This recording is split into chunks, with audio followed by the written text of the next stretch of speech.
Frères et sœurs en Christ, bonjour. Les messagers de Christ, frères Sarah évangéliste et la prophétesse Marie Béni vous retrouvent pour une nouvelle séance d'évangélisation de début d'année sur un thème très important qui est Dieu nous fait miséricorde et nous donne sa paix tous les jours. Et comme vous le savez, l'humanité traverse une période difficile, marquée par tout ce que vous voyez, notamment les problèmes sanitaires, les problèmes climatiques, les problèmes sociétaux.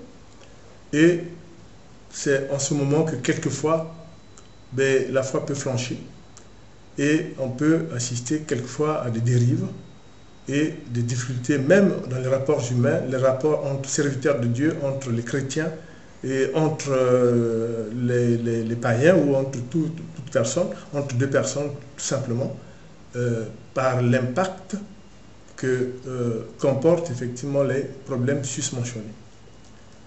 Alors, la miséricorde de Dieu est infinie, et c'est ce que nous allons voir, et nous allons voir que c'est tous les jours que Dieu nous fait miséricorde, mais c'est tous les jours qu'il nous donne sa paix.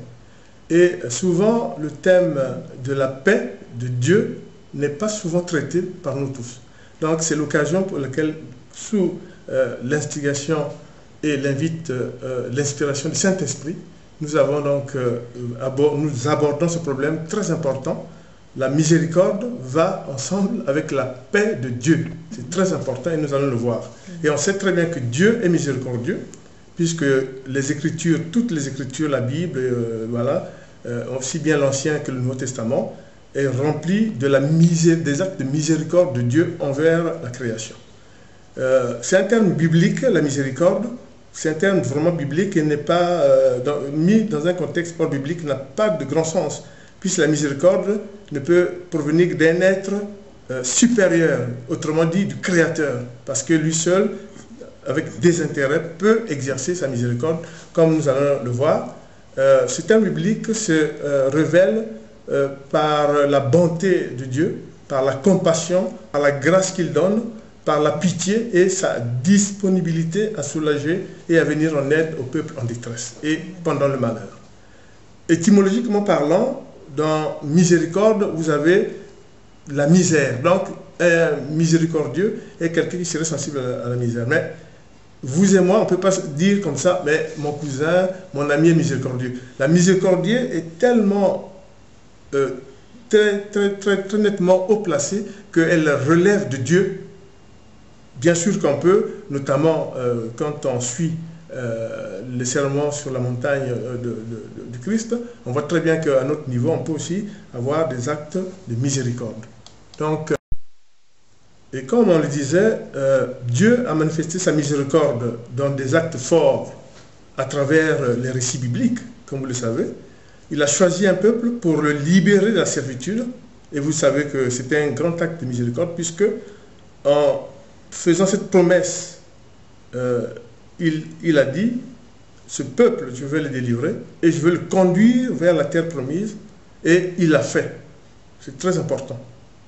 Et il y a d'autres actes que Dieu va faire, c'est que pour pouvoir obtenir la sortie d'Égypte, il a frappé l'Égypte de 10 plaies, et comme vous le savez, on ne revient pas là-dessus, tout cela c'est pour obtenir du Pharaon la libération de ce peuple, même si en sortant d'Égypte, il a fallu encore pendant 40 ans faire face à toute adversité, mais le peuple choisi a su compter sur la miséricorde de Dieu et son assistance de tous les instants.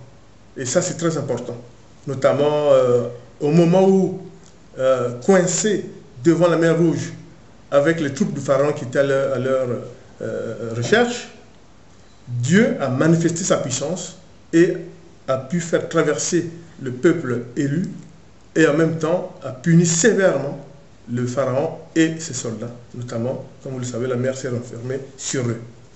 Et Dieu, pour manifester sa miséricorde, sa compassion envers le peuple, a signé des alliances dites perpétuelles. Autrement dit, tant que l'une des parties est là, l'alliance joue et doit être concrétisée, notamment certaines lois, etc. Mais ce que vous devez savoir aussi, on le verra en même temps qu'on le développe,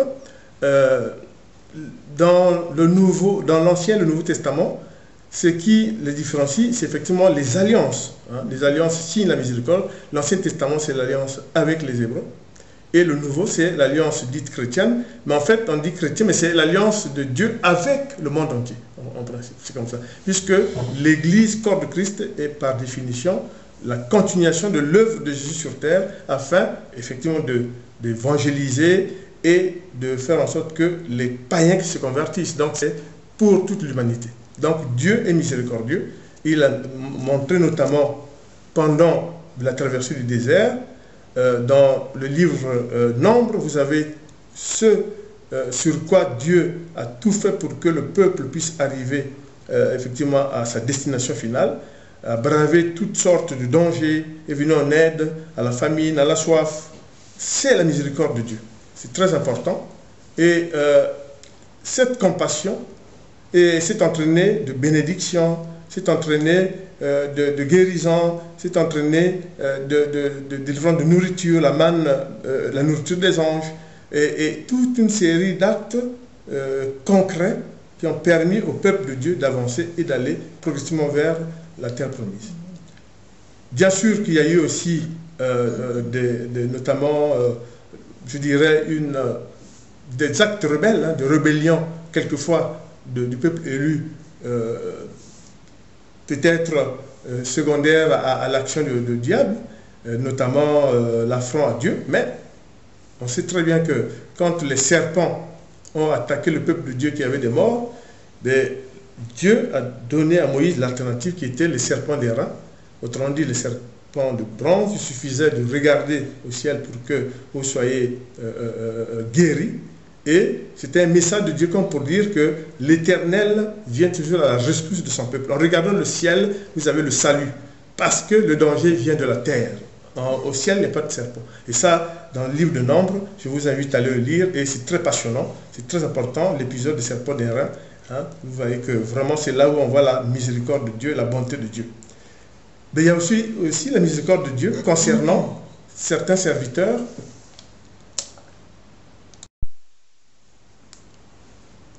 Et comme on le disait, certains serviteurs de Dieu ont aussi défrayé la chronique dans certains frasques, même s'ils se sont repentis que Dieu les a pardonnés, notamment Salomon, notamment David lui-même.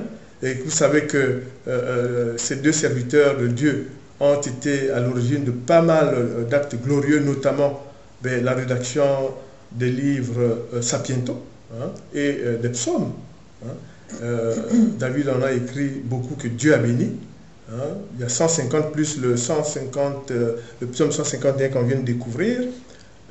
Salomon a écrit le Cantique des Cantiques avec d'innombrables, notamment l'Ecclésiaste et le livre de la sagesse, et tout cela pour la gloire de Dieu, parce qu'on sait que la sagesse est liée à Dieu. On pense même que la sagesse est de toute éternité avec Dieu, et elle doit être donnée aux hommes, soit par l'onction de Dieu, soit par un don de Dieu. Et c'est très important, c'est l'esprit de discernement que tout homme doit avoir, etc. Et c'est très important.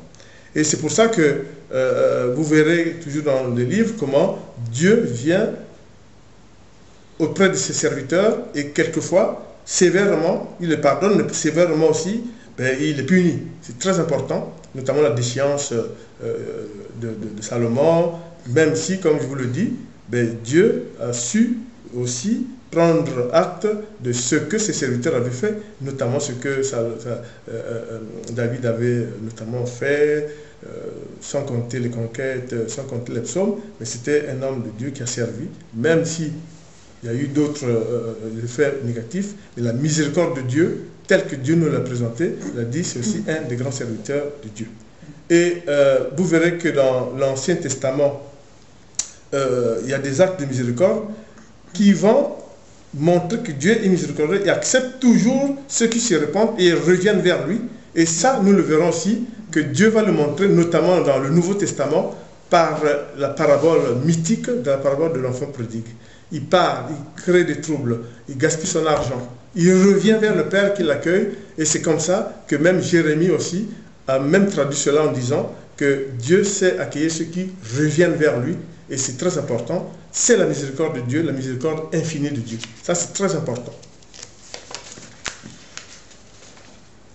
Ce qui est aussi très important, c'est que dans cette miséricorde, il peut s'agir d'une miséricorde sur l'ensemble du peuple, mais il peut aussi s'agir d'une miséricorde face à des situations ponctuelles.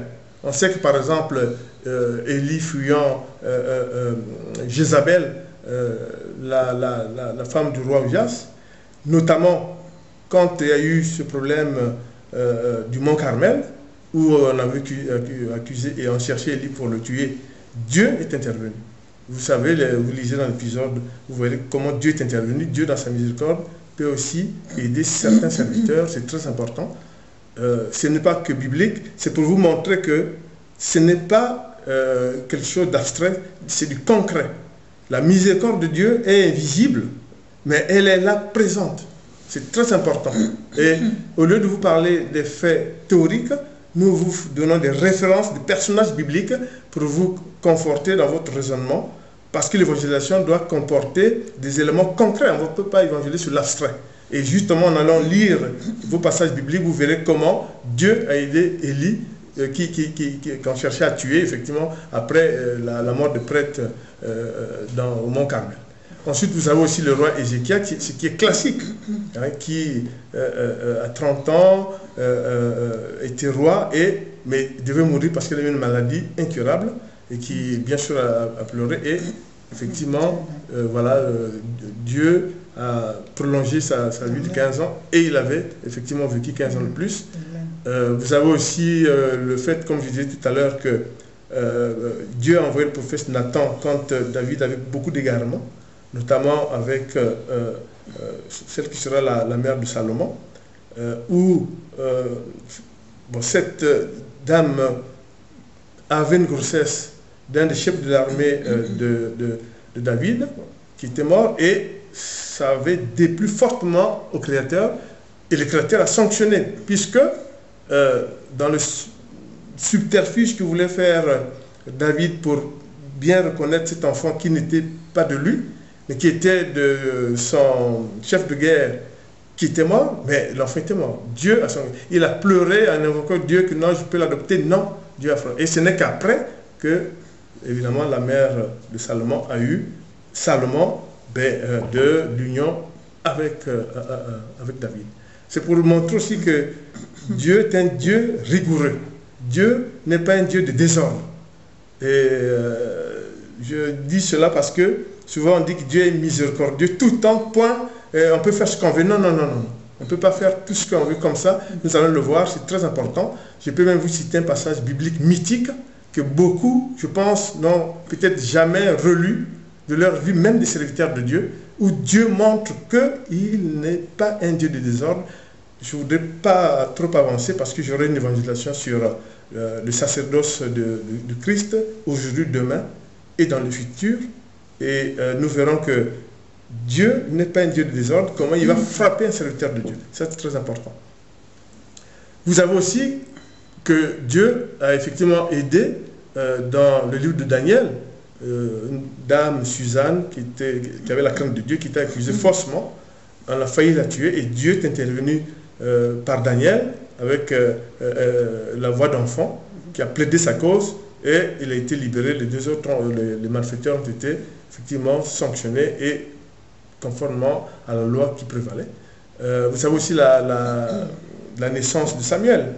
Et comme vous le savez, Anne, sa mère, était, je dirais, en couple avec une autre dame qui, elle, avait des enfants et se moquait d'elle. Et Anne, c'est vrai que priait tous les jours, il disait, mais Seigneur, venez en aide, et l'ange arrive et dit à Anne que tu vas avoir un enfant, et on l'appellera Samuel. Et c'est comme ça que Samuel, comme vous le savez, est un des grands personnages de l'Ancien Testament. Et vous avez aussi la femme du sacrificateur Zacharie, qui, sacrificateur au temple de Jérusalem, voulait devenir prophète, mais n'avait pas encore l'onction de l'esprit.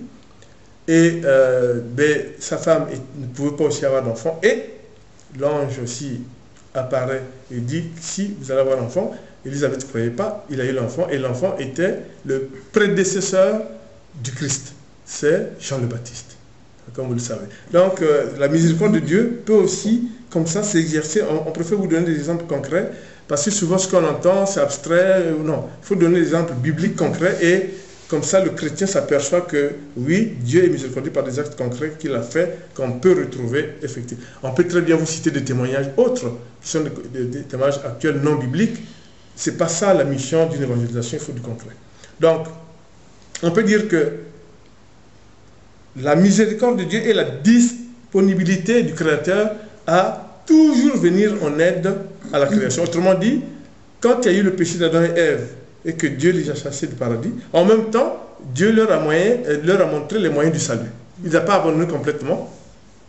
Il leur a dit, vous avez la nature, vous mangerez à votre faim, mais à la sueur de votre front, voyez-vous. Et on verra même que Jésus vient amplifier ce message dans le Nouveau Testament par la parabole du bon samaritain.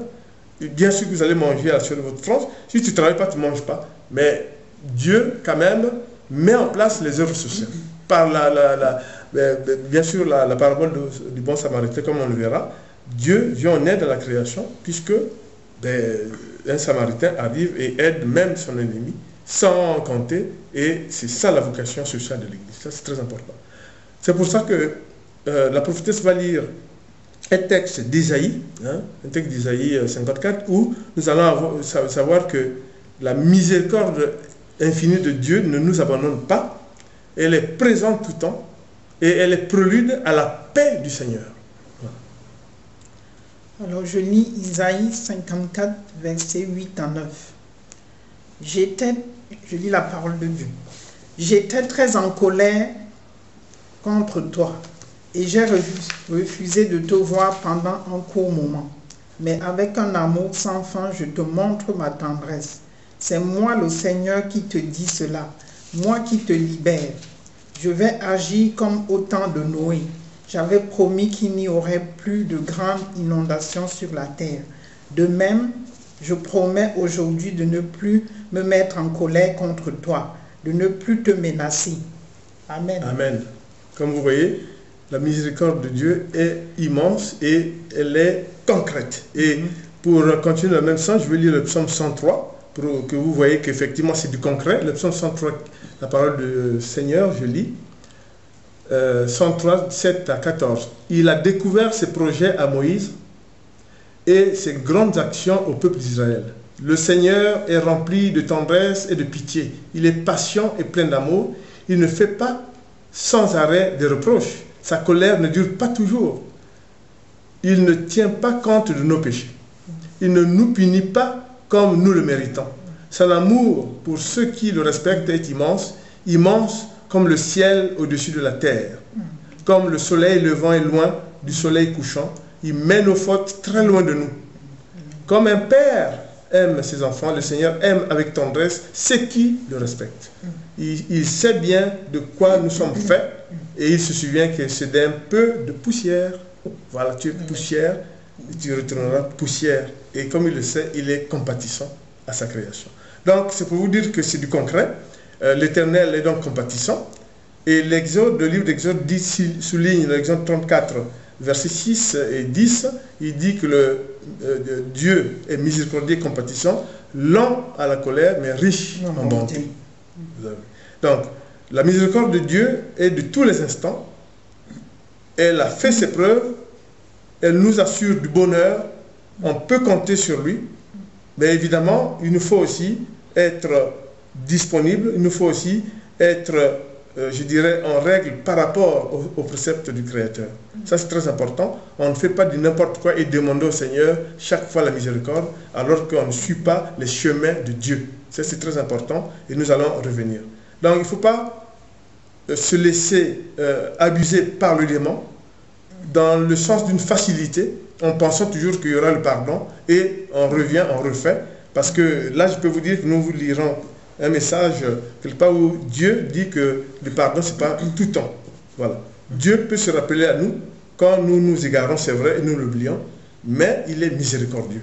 Et c'est pour ça que je vais lire Michée, deuxième lecture, je vais lire Michée 6, versets 4 à 8. Michée, chapitre 6, versets 4 à 8.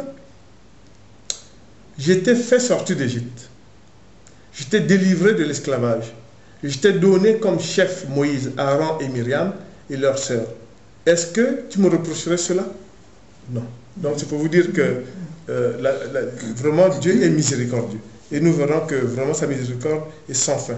Dieu nous connaît par nos noms. Dans l'Exode, même dans Jérémie où il dit, je t'ai choisi quand tu étais dans le ventre de ta mère et je t'ai choisi par ton nom. Donc vous voyez, donc Dieu nous connaît. Rien n'est caché pour Dieu. C'est très important. Il s'abaisse, parce que c'est quand même le Dieu créateur qui s'abaisse pour venir chercher nos noms à nous. Franchement, Dieu est vraiment miséricordieux. C'est très important. Il peut aussi arriver que Dieu nous mette en garde contre ce que nous faisons, notamment quand nous officions dans les églises contre Christ, quand nous faisons des campagnes, quand nous menons les actions de Dieu. Il faut aussi savoir que nous devons respecter une certaine éthique. Ça, c'est très important. Parce que sinon, qu'est-ce qui peut arriver? Et c'est ce que je vous disais tout à l'heure, Dieu est lent à la colère. Mais attention à la colère de Dieu. Et c'est dans Hébreux 10, 28 à 29. Cela est très important. Nous reviendrons sur ça lors d'une prochaine évangélisation, parce que c'est capital ce que je vais lire tout à l'heure.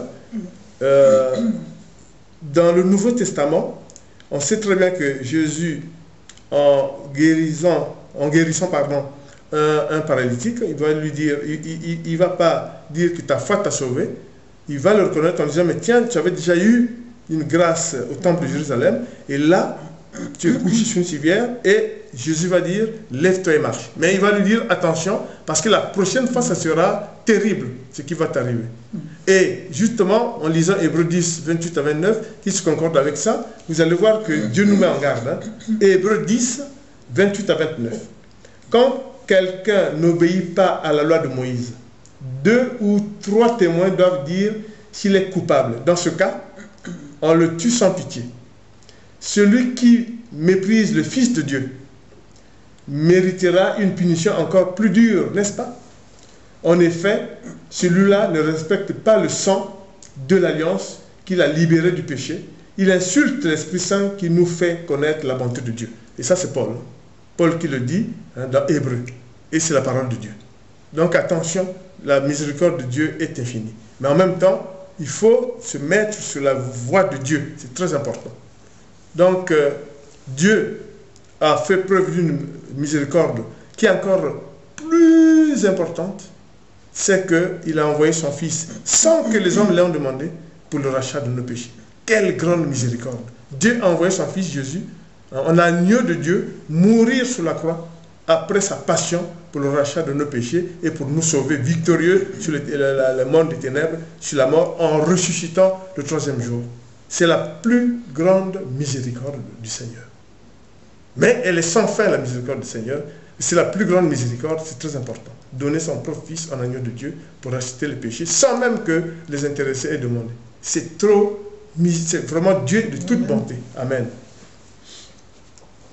Et Jésus, effectivement, va poursuivre et étant Dieu, va nous montrer encore comment s'exerce la miséricorde. Il nous montre sa miséricorde en tant que Fils de Dieu pendant tout son ministère, les 3 années de son ministère, notamment par la guérison, l'exercice, etc. Mais surtout par des actes de compassion, surtout en nous montrant que tout serviteur de tout chrétien doit aspirer aussi à développer des œuvres pour les services, à l'aide, pour le service aux plus nécessités. À Jérusalem, il y avait beaucoup de lépreux.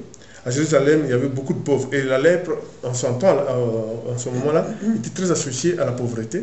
Et Jésus était très sensible à ça, puisque son ministère était un ministère pour les pauvres. Et c'est très important. Et donc, il a fait preuve de miséricorde. Et même dans Matthieu, quand il a vu que les foules le suivaient, dans Matthieu 9, chapitre 9, verset 36, Jésus va être pris de compassion parce qu'il dira même, il est pris de compassion pour ce peuple qui apparaît comme sans berger. Voyez-vous? Donc, il est le berger de son peuple. Il dit, me voilà comme si ils étaient sans berger, et Dieu est pris de compassion, et il a développé beaucoup d'actes envers les pauvres, hein, notamment, comme je vous dis, les lépreux, les aveugles, hein, dans Matthieu 9, versets 27 à 28. Et Jésus aussi évoque, comme je le disais tantôt, l'importance de la miséricorde dans les actes. Et c'est là où on cite trois paraboles clés du dispositif de la miséricorde du Seigneur pendant son ministère. D'abord, le bon samaritain. Vous savez très bien que, comme je le disais tout à l'heure, un homme est tabassé, tombe dans la rue, arrive, on ne sait pas d'où il venait, un samaritain. L'homme tabassé est un juif. Samaritain, c'était à l'époque deux peuples qui ne s'entendaient pas. Un premier prêtre tourne le dos, le lévite tourne le dos, et lui, il prend en charge, il dit à l'hôtelier, vous le soignez, même en retour, je reviendrai, je paierai la note. Et c'est ce qu'il a fait. Jésus veut nous montrer quoi? Il veut dire que, premièrement, il y a l'altruisme, la miséricorde. C'est-à-dire qu'il ne connaissait pas la personne qui était tabassée. Mais il savait que c'était un juif. Mais lui, il était samaritain, et cela n'a pas joué. Il a fait preuve de mansuétude. Il a fait preuve d'aide. Alors que ceux qui étaient censés aider n'ont pas fait. Jésus nous montre que c'est ça la vocation sociale de l'Église, puisque les Samaritains, en revenant, paient la note. Donc nous devons développer des actes qui nous permettent de suivre la miséricorde de Dieu, c'est-à-dire l'amour aux gens nécessiteux. C'est très important. Vous avez aussi comment dirais-je, la parabole de la brebis perdue. Hein? Vous avez sur 100 brebis, une seule est perdue, mais le berger cherche partout, une seule, il pouvait se dire j'ai 99 autres brebis qui restent, pourquoi je dois vraiment souffrir pour une? Même quand il s'agit d'une seule, frères et sœurs en Christ, vraiment il faut être compatissant. Et là, c'est vraiment ce que Dieu nous montre. Et encore, ce qui est encore plus important, c'est vraiment la parabole de débiteur insolvable que va lire la prophétesse. En deuxième lecture. Alors je lis Matthieu 18, versets 25 à 30. Je lis la parole de Dieu. Le serviteur ne peut pas rembourser. Alors le roi donne cet ordre. Vendez-le comme esclave. Vendez aussi sa femme, ses enfants et tout ce qu'il a, et qu'il paye sa dette. Mais le serviteur se met à genoux devant le maître et il dit, sois patient avec moi, je te rembourserai tout. Le maître est plein de pitié avec son serviteur. Il supprime sa dette et le laisse partir. Verset 28. Le serviteur sort. Il rencontre un de ses camarades de travail qui lui doit 100 pièces d'argent. Le serviteur le saisit. Il lui serre le cou et il lui dit, rembourse ce que tu me dois. Son camarade se jette à ses pieds et il le supplie en disant, sois patient avec moi, je te rembourserai. Mais le serviteur refuse. Il fait jeter son camarade en prison en attendant qu'il rembourse sa dette. Voilà. Amen. Vous avez vu? Donc, c'est ça les situations vraiment d'enseignement de Christ. Vraiment, il n'y a pas mieux que ça. Même pas de commentaires. Vous avez vu que vraiment, nous devons nous améliorer. Nous devons être bons comme le Christ est bon. Nous devons être bons comme Dieu est bon. C'est très important. Et ces enseignements-là, il faut vraiment les relire pour être vraiment en symbiose avec le Créateur. C'est très important. Et Jésus ne s'est pas seulement adressé aux chrétiens. Il a même, dans le sermon de la montagne, hein, dans le sermon sur la montagne, qu'on appelle les béatitudes, Jésus fait une invite à la création. Pas seulement au peuple chrétien, mais c'est à tout le monde. C'est ça les béatitudes. On aurait une évangélisation sur la béatitude qui est intitulée béatitude, l'invitation perpétuelle de Jésus à la création. Autrement dit, ces 9 béatitudes-là, quand vous les lisez un à un, chacun de nous peut être intéressé, chacun de nous peut prendre, que tu sois chrétien ou pas, tu peux être. Quand Jésus dit, heureux les miséricordieux, il leur sera fait miséricorde, il ne s'adresse pas qu'aux chrétiens, il s'adresse à l'humanité. Soyez miséricordieux, aidez-vous les uns les autres, et si vous avez plus, vous faire des actes. On vient de voir comment l'égoïsme primaire, par exemple, de ce serviteur-là, dès que, voilà, il oublie que lui-même en était miséricordieux en sa faveur. C'est très important. Mais une fois qu'on a parlé de la miséricorde, souvent, c'est vrai, nous, hommes de Dieu, on oublie un autre aspect fondamental qui va avec la miséricorde, c'est la paix du Seigneur. Le Seigneur nous donne sa paix tous les jours. Le Dieu créateur nous donne sa paix tous les jours et son Fils a continué à nous donner sa paix et nous allons le voir qu'en créant l'alliance chrétienne, la nouvelle alliance, la coupe, la nouvelle alliance, il y va avec la paix puisque le Seigneur réapparaîtra auprès de ses disciples et la première chose qu'il dit, que ma paix soit avec vous. Il rentre sur ma paix et avant de rompre le pain, il prononce cette parole très importante. Mais en fait, c'est quoi la paix? Alors, c'est vrai que beaucoup ne s'hasardent pas. Ce n'est pas l'absence de guerre. Non, la paix doit être comprise, selon les enseignements de Jésus, comme une situation qui prévaut un ensemble qui est formé de la quiétude, de la tranquillité, le bonheur, la bonne santé, l'absence de conflit, l'absence d'anarchie. C'est ça la paix du Seigneur. Elle vous permet de vivre, tout simplement. Mais qui peut donner une paix absolue à quelqu'un sur cette terre? Ce n'est pas, ni même pas un roi, même pas un État. Parce qu'un État peut dire, je vous donne la paix, mais peut arriver l'autre État qui vous fait la guerre. Seul Dieu dans sa composante trinitaire peut nous donner la paix. Aujourd'hui, nous sommes dans le temps de la grâce, nous sommes dans le temps du Saint-Esprit, jusqu'à la future et l'arrivée de la Nouvelle Jérusalem. C'est le temps du Saint-Esprit, paraclète envoyé par Dieu pour l'assistance à l'édification de l'Église corps de Christ. Mais la paix, c'est ça. La paix, elle est de Dieu. Et nous allons voir comment Dieu a organisé et nous présente sa paix. Nous allons le comprendre tout à l'heure. Donc c'est très important. Pour le chrétien, en se basant sur les Écritures et les enseignements de Jésus, c'est le Seigneur qui nous donne la paix. Car la paix est la résultante du règne de Dieu, comme je veux le dire. Parce que seul Dieu qui est le Créateur, pour nous chrétiens, même pour le non-chrétien, parce que on le verra, mais que peut faire le non-chrétien par rapport à la vie? Est-ce que le non-chrétien peut ajouter, même pas seulement le non-chrétien, le chrétien ou non-chrétien peut ajouter un seul jour à la durée de sa vie? Personne ne peut le faire. Il n'y a que la paix du Seigneur qui peut nous le faire. C'est tout. Donc, la paix est la résultante du règne de Dieu. C'est la propriété du règne de Dieu, le règne trinitaire, qui est un règne éternel. C'est pour ça que je vais lire, pour mieux comprendre cela, dans la deuxième épître Corinthiens 13, versets 11 à 13.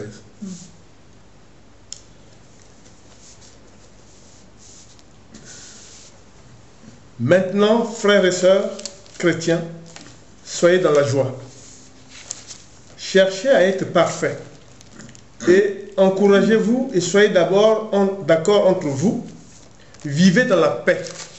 Et le Dieu d'amour et de paix sera avec vous. Saluez-vous les uns les autres en vous embrassant comme des frères et des sœurs. Tous les chrétiens vous saluent.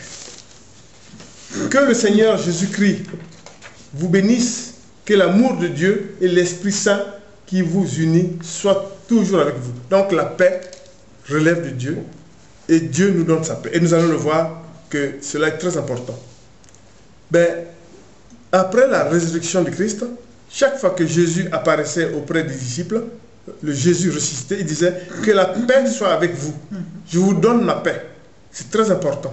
Chaque fois qu'il est apparu à la chambre haute, au moment où il préparait même la Pentecôte, les portes s'ouvrent, il commence toujours par dire que la paix soit avec vous. C'est très important. Autrement dit, avec la création de l'alliance nouvelle que Jésus a mis en place, qui est une alliance éternelle, jusqu'à l'arrivée de la Nouvelle Jérusalem, elle est associée avec la paix que Dieu nous donne et qui reste à jamais jusqu'à la Nouvelle Jérusalem. C'est la paix et la paix que nous a annoncé le Christ notamment. Il faut rechercher la paix de Dieu par la piété, par la lecture de la parole de Dieu, de la bonne nouvelle et l'appliquer sans la modifier. Rechercher la paix que notre Seigneur, Fils de Dieu, nous donne. C'est très important.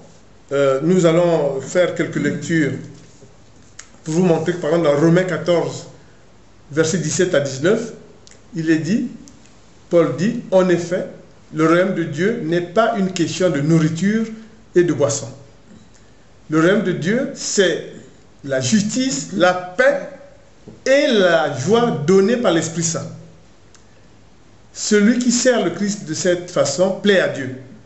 Et les gens lui donnent raison. Alors, cherchons ce qui sert la paix et qui construit la communauté. Voilà, Dieu, miséricordieux, nous donne sa paix. C'est très important. Et on peut aussi dire que déjà dans l'Ancien Testament, Ésaïe annonçait l'arrivée de Christ en disant « Arrivera le prince de la paix ». C'est qui? Jésus-Christ. Déjà, il le disait.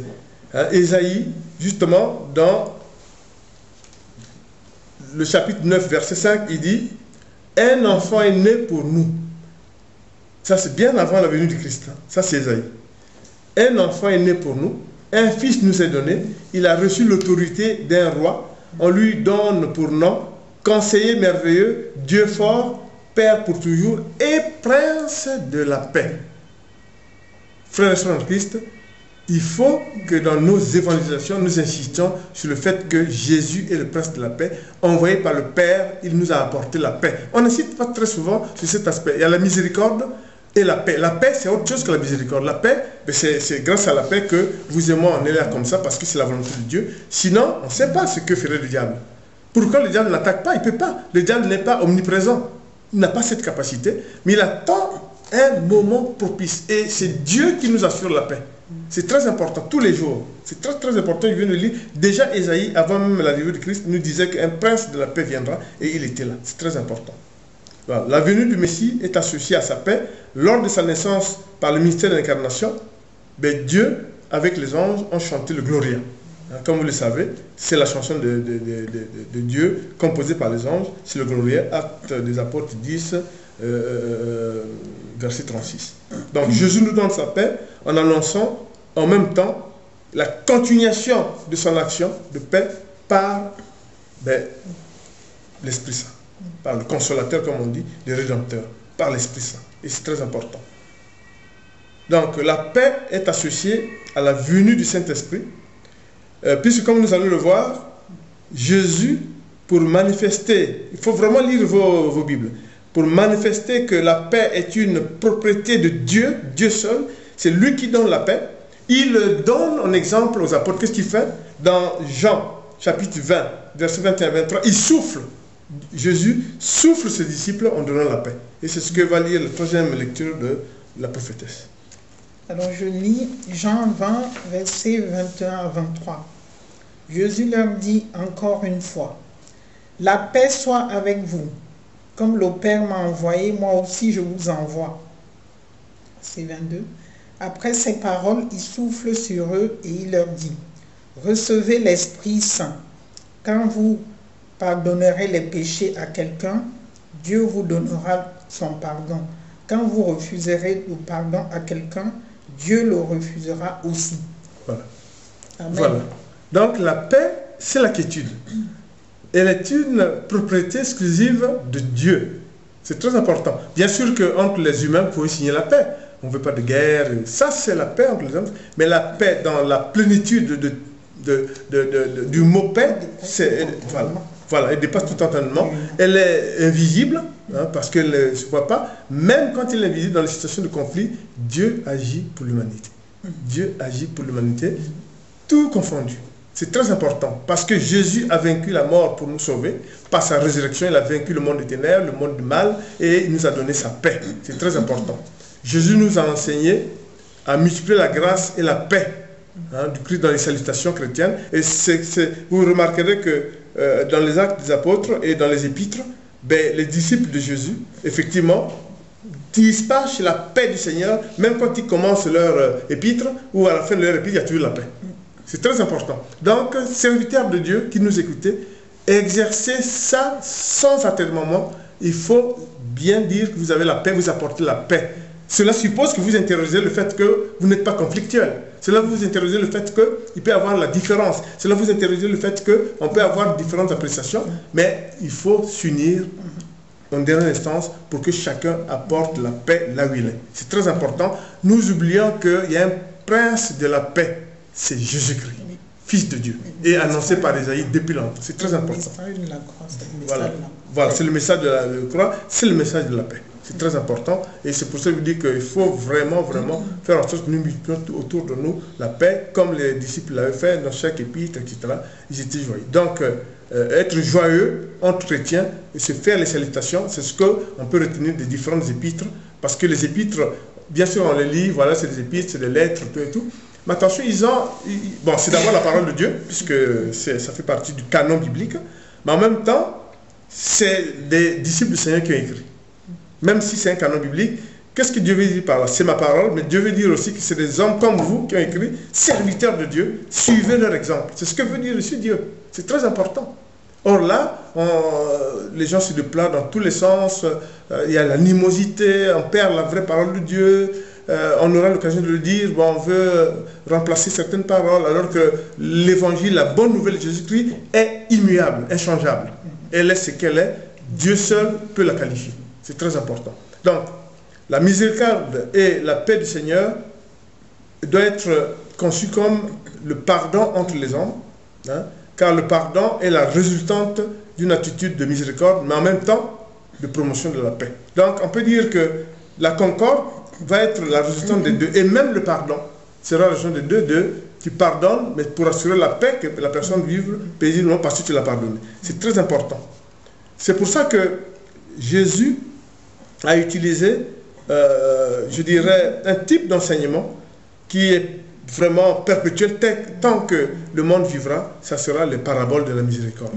Il y en avait plusieurs, et vous savez que l'évangéliste Luc, le troisième évangile, l'évangile Luc est l'évangéliste de Jésus-Christ sur la miséricorde, sur la pauvreté. C'est Luc qui a le plus grand nombre je dirais, de versets sur la pauvreté, et c'était le rôle que lui a donné Dieu. C'est très important. Alors que Jean avait plutôt un rôle doctrinal, comme on le verra plus tard. Donc, vous avez, par exemple, Matthieu aussi, qui a aussi, c'est plus ou moins les mêmes paraboles que ce Luc, mais où on peut aussi avoir des paraboles telles qu'on vient de lire, le débiteur insolvable, vous avez la brebis perdue, puis vous avez ce qu'on appelle la concorde familiale, hein, notamment le frère qui pêche.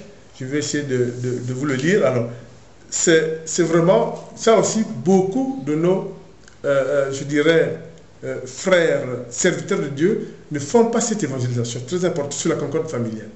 Jésus a œuvré pour la concorde familiale. C'est dans la Bible, dans le Nouveau Testament. C'est dans Matthieu 18, 15 à 19. Je vais vous le lire. Franchement, vous allez voir que vraiment, c'est le prince de la paix, Jésus-Christ. Si, donc Matthieu 18, versets 15 à 19. Si ton frère te fait du mal, va le voir et fais-lui des reproches quand tu es seul avec lui. Il y a 2000 ans. Bon. Si tu écoutes, tu as gagné ton frère. S'il ne t'écoute pas, retourne le voir avec une ou deux personnes. De cette façon, on jugera l'affaire avec 2 ou 3 témoins. S'il refuse de les écouter, dis-le à l'église. S'il refuse d'écouter l'église, traite-le comme un non-juif ou comme un employé des impôts ou comme un païen. Je vous le dis, c'est la vérité. Tout ce que vous refuserez sur terre, on le refusera dans le ciel. Tout ce que vous accueillerez sur la terre, on l'accueillera dans le ciel. Le prince de la paix a parlé. C'est très important. Vous avez vu, Jésus amène la paix même au sein des familles. C'est très important. Très, très important. Et ça, nous oublions. Donc, je prendrai, comme par exemple, on a insisté sur notamment la parabole de l'enfant prodigue, qui est vraiment la mansuétude de Dieu qui revient, qui accueille tous ceux qui reviennent vers lui, c'est très important. Jérémie, dans les Lamentations, on en parlait aussi, bien avant le Christ, donc c'est très important, c'est une constance, hein, la miséricorde et pardonner ceux qui reviennent vers le Seigneur est une constance de Dieu. Voyez-vous, aussi bien dans l'Ancien Testament que le Nouveau Testament, c'est vraiment une constance, c'est très important, il faut toujours insister. Parce que dans le monde où nous vivons, regardez, c'est la désolation, la lutte d'influence, même parmi les serviteurs de Dieu, on oublie l'essentiel et nous devons revenir. Quand nous allons tout à l'heure en parler sur le pardon, nous allons voir ce que c'est. Donc c'est très important. Donc on a vu le problème de la concorde familiale et ça c'est vraiment quelque chose que nous devons ne pas oublier, c'est très important. J'ai aussi oublié un aspect très important, c'est que dans la parabole de l'enfant prodigue, le pardon du père au retour du fils, cadet est l'image de notre Père, bien sûr. C'est Dieu lui-même qui reçoit. Ça peut aussi être le Christ qui reçoit ceux qui peuvent aussi pécher, puisque Jésus-Christ est le Messie envoyé par Dieu. C'est très important. C'est une parabole, en fait, du Dieu aimant, du Dieu miséricordieux, du Dieu qui pardonne. Donc, Jésus nous invite vers la perfection de l'amour de Dieu. Bon, il est évident qu'on ne peut pas être aussi parfait, s'approcher de l'amour de Dieu, mais Dieu veut que nous nous initions, qu'on avance sur ce chemin, aussi bien de l'amour, de la miséricorde, et aussi de la recherche de la paix. C'est très important, la paix, il ne faut jamais l'oublier. Donc, le principe du pardon, en se basant sur ce que Dieu nous a enseigné, c'est de se dire, premièrement, que Jésus nous montre les caractéristiques du pardon. Comment? Sur la croix, il y a un deuxième larron qui, et pourtant, n'était pas baptisé, qui pourtant était un malfaiteur, mais qui a pris conscience en se disant à l'autre, mais pourquoi insolencer le Seigneur? Pourquoi insolencer? Il n'a rien fait, lui. Mais on est en train de le crucifier, lui, il n'a rien fait. Pourquoi est-ce que tu manques de respect, tu l'insultes, etc. Et qu'a dit Jésus? Ben, oui, en vérité, je vous le dis, tu seras avec moi aujourd'hui au paradis. Autrement dit, la leçon qu'on peut prendre, c'est quoi? C'est on peut se faire pardonner en se rattrapant même tardivement, en faisant preuve de reconnaissance du péché, en montrant au Seigneur que vraiment on a pris conscience qu'on était dans la mauvaise voie. Et on peut être pardonné. Et Dieu est miséricordieux. Pour ceux qui disent non, on pardonne si ça a mis trop longtemps, on pardonne plus tout ça. Dieu vient de nous montrer un exemple concret. Dans la miséricorde de Dieu, elle est infinie, elle n'a pas de limite, elle doit s'exercer si on a les preuves qu'effectivement la personne s'amende, etc. C'est très important. Vous avez aussi Jésus qui était bien persécuté. Il y a même un centurion romain qui lui a foutu la lance sur le côté. Mais que dit Dieu? Que dit Jésus sur la croix? Il dit, pardonne-leur car ils ne savent pas ce qu'ils font. C'est la miséricorde. Et cette miséricorde est associée à la paix que Jésus veut imprimer, même sur la croix. Même en souffrant sur la croix, il est capable de se dire que voilà, pardonne-leur car ils ne savent pas ce qu'ils font. C'est très important. C'est pour ça que, en se basant sur les Écritures, en se basant sur l'enseignement de Jésus-Christ, prince de la paix, fils de Dieu, envoyé sur terre pour le rachat de nos péchés, qui a montré par son exemple et par ses enseignements à travers les paraboles et les discours que nous devons toujours dire que nous devons pardonner au prochain, peut-être en se faisant un canevas. On peut se dire que une faute avouée à moitié pardonnée, on ne peut pas le dire puisque le pardon ne peut pas être un pardon de moitié. Quand vous pardonnez de moitié, ce n'est pas un pardon. Il faut pardonner totalement. Et comme l'a montré Jésus, il ne pardonne pas de moitié. Le deuxième larron, Dieu seul sait ce qu'il a fait, mais comme il était sincère, Jésus l'a pardonné. Donc il faut pardonner. Il ne faut pas dire, bon, quand quelqu'un a avoué, bon, on va pardonner juste une moitié. Non. C'est ou vous pardonnez, ou vous ne pardonnez pas. Voilà. Donc il ne faut pas aussi se dire, je te pardonne cette fois-ci seulement. Il n'y a pas d'atermoiement, il n'y a pas de qualificatif au pardon. Vous pardonnez un pas, c'est tout. Et vous passez à autre chose. Et c'est pour ça que c'est le droit de dire aussi aux serviteurs de Dieu, quand vous avez des difficultés relationnelles avec des confrères, des frères et sœurs en Christ, pas de confrères, mais des frères et sœurs en Christ, quand vous pardonnez, vous tournez la page. Ce qui vient de celui que vous pardonnez, c'est Dieu à le régler. C'est à Dieu de le régler, c'est tout. Continuez vos œuvres de votre ministère. C'est très important. Parce qu'on voit ce qu'on voit là, c'est dangereux. C'est tout. Si vous avez traité de l'affaire, Dieu s'occupera de lui. Et vous continuez votre route. C'est très important. Je vous le dis en souriant, parce que c'est sur le terrain, c'est ce que nous voyons. Prenez bien ce conseil-là. C'est à Dieu de s'en occuper. C'est tout. Mais bien sûr, il faut vous traiter de problèmes. Vous avez traité, etc. Bon, il ne faut pas garder rancune. Vous avez traité la personne. Ne cherchez pas ce que vous le modélisiez. Ce n'est pas à vous de le modéliser. Vous avez traité de problèmes. Ensuite, à Dieu de faire. Donc, c'est très important. Il ne faut pas aussi penser que vous pardonnez sans oublier. Ce n'est pas un pardon. vous pardonnez un point, c'est tout. C'est très important. Tout cela vous permettra de créer autour de vous quelque chose de... Sinon, c'est un pardon qui est rejeté. Ah, je n'oublie pas, hein. Ah non, mais ne pardonnez pas. Donc, on se rappelle souvent plus vite de l'offense subie, mais on oublie de pardonner. Ça, c'est très important. Quand quelqu'un vous a manqué de respect, je suis sûr que vous êtes véhément. Hein? Voilà, vous êtes véhément, tout ça, mais qu'est-ce que c'est, hein? Mais quand il s'agit de votre part de pardonner quelqu'un, ça traîne un peu les pieds. Donc, ayez le même réflexe, hein, de même nature, entre le pardon et la capacité à dénoncer. C'est très important. Hein, je me sers vraiment que de ce que l'enseignement de Jésus. Le pardon est gratuit. Il n'y a pas à dire que, bon, vous pardonne, écoutez, voilà. Je ne veux pas utiliser des termes, mais bon, disons que le pardon est gratuit, sans restriction, sans calcul. On ne doit pas pardonner en disant que toi aussi, le mois prochain, peut-être que si... Bon, non, il n'y a pas... C'est pas comme ça. Le pardon est exclusif, point. C'est très important, je vous le dis, pour qu'on puisse tenir et diriger nos ministères vraiment en symbiose avec le corps de Christ, chacun en ce qui le concerne, et nous remettons à Dieu, c'est à Dieu s'il doit régler les problèmes des uns et des autres.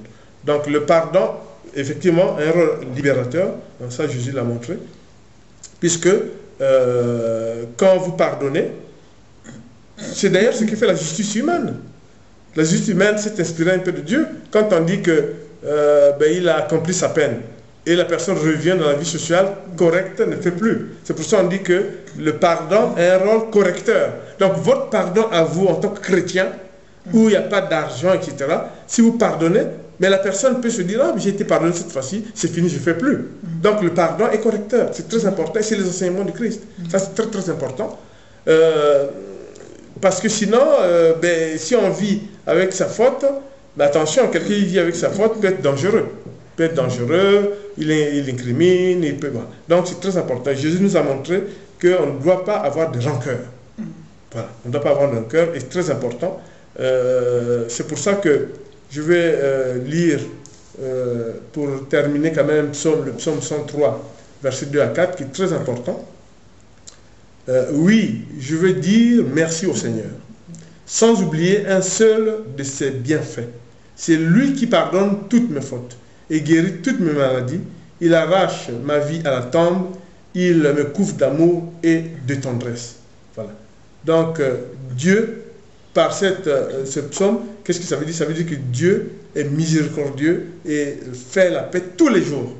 Tous les jours, Dieu nous fait miséricorde et nous donne sa paix. Voilà. Et c'est la paix, on l'a définie, elle est la propriété de Dieu, elle relève de Dieu. Seul Dieu peut donner cette paix-là. Et nous, on suit le Christ, on suit ses enseignements. Et la manifestation de la paix que nous héritons de Jésus, c'est la capacité à pardonner. Très important, c'est la capacité à pardonner qui est le reflet de la paix que nous a apporté le Christ. Et souvenez-vous que la paix est associée à la nouvelle alliance. Quand Jésus crée la nouvelle alliance au cours de son dernier repas, il prend la coupe, il crée la nouvelle alliance qu'il concrétise lors de sa mort sur la croix avec ses 5 plaies. Et quand il réapparaît aux apôtres, aux disciples, quand la porte s'ouvre, il se tourne, et qu'est-ce qu'il dit, la première parole? Je vous donne ma paix. Que ma paix soit avec vous. Et même Thomas, qui est absent lors de la première venue du Christ, d'apparition aux disciples, il a dit non, je ne crois pas tant que je n'ai pas vu. Jésus revient pour dire à Thomas, hey, c'est bien moi, mets ta main là, mais il commence par quoi? Que ma paix soit avec vous. Et quand Jésus rencontre les disciples de Maïs, qu'ils étaient perdus, ils ne savaient pas que Dieu était avec eux, quand il devient visible, il dit que la paix soit avec vous. La paix du Seigneur nous accompagne tous les jours et nous devons être capables de reconnaître pour avoir la capacité de pardon. Travaillons en symbiose les uns des autres, et quand on a traité d'un problème, quand on a pardonné, quand on a fait ceci, cela dépend désormais du Seigneur. Suivez votre route, exercez votre ministère, prophétisez, enseignez, et Dieu seul sera juge, car Jésus est le prince de la paix, et nous le disons. Amen. Et que la paix soit avec vous, la paix du Seigneur. Amen. Amen. Amen. En terminant, nous voulons prier en disant que Dieu miséricordieux Tout-Puissant, nous te remercions de nous avoir accompagnés tout le long de cette évangélisation. Toi seul, Seigneur, es digne de louange. Toi seul, Seigneur, es digne de sanctification. Oui, Seigneur, nous prenons sur nous les enseignements de Jésus-Christ, Fils de Dieu, Prince de la paix, pour avoir cette capacité de pardonner, pour avoir cette capacité de conduire la paix de Seigneur partout dans nos relations, afin que le corps de Christ survive, continue à s'imposer, sous l'égide de l'Esprit Saint, le Paraclète, et l'Esprit Saint qui est en nous veille sur la construction de l'Église corps de Christ. Béni soit l'Éternel, à jamais. Amen. Amen.